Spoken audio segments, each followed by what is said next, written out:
আমরা এই জায়গাটাকে ভেঙে দিতে চাই। শহীদ ওসমান হাদি এই জায়গাটাকে ভাঙতে পারছিলেন, যার কারণে আমরা এমনও দেখছি যে রিক্সাওয়ালা শহীদ ওসমান হাদির কবরের কাছে গেলে ভাড়া নিচ্ছে না। এখন পর্যন্ত এটা কন্টিনিউ চলতেছে। আমি সেলুনে চুল কাটতে গেছি 1.5 মাস পরে, চুল কাটাইতে গেছি, কাটার পরে বলতেছে যে টাকা নিব না, আপনাকে একটা ওয়াদা দিতে হবে।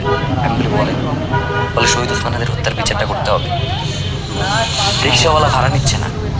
তো এই যে মানুষের যে ভালোবাসা এবং এলিট ক্লাসের যেটা বললাম, যে আমাদের সেন্টারে এসে এমনও মানুষ অজর ধারায় কাঁদে, সে নিজেও জানে সে কত হাজার কোটি টাকার মালিক। এই দুইটা জায়গায় বাংলাদেশের মানুষকে কেউ একত্রিত করতে পারে না, যেটা শহীদ ওসমান হাদি পারছিলেন তার পার্সোনালিটি দিয়ে, তার কথা দিয়ে, তার লড়াইকে দিয়ে এক জায়গায় নিয়ে আসা। আজাদির লড়াইটা যে সবার, এটা তিনি বুঝাইতে পারছিলেন। আফসোস ভাই এই কারণে, যেটা বলতেছিলাম, যে এই 1.5 বছরে আমি 3-4 বার বাসায় গেছি। আমার কাছে সবসময় মনে হইতো ভাই যে আমি যদি ভাইয়ের কাছে না থাকি হয়তো কোনো সমস্যা হতে পারে।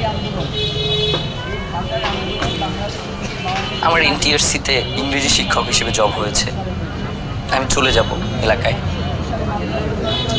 ভাই আমাকে রাখলেন না। রাতে সবাইকে বসায়া ভাই অঝোর ধারায় কাঁদলেন, মোনাজাত দেন। ভাই আমাকে ছেড়ে দিলেন যে আগামীকাল সকালে চলে যাবে।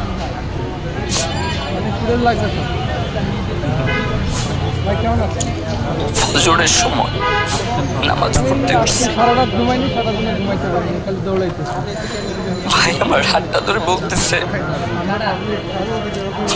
জাবের তুমি গেলে আমি খুবই একা হয়ে যাব।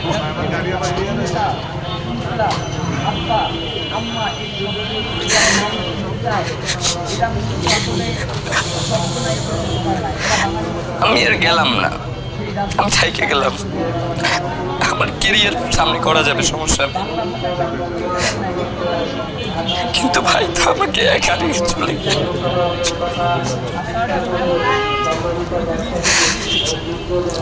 ওই রিক্সাটায় সবসময় আমি বসি। আমার বিয়ের জন্য হচ্ছে আমি আমার বোনকে নিয়ে তার আগের দিন ক্যাম্পেইন করে শেষ করে এরপরে দৌড়িয়ে গিয়ে লঞ্চে উঠছি। মানে আমার কাছে মাঝে মধ্যে এমনও মনে হয় যে ওই রিক্সাটা যদি আমি থাকতাম তাহলে হয়তো ভাগ্যে গুলি করতে পারতো না।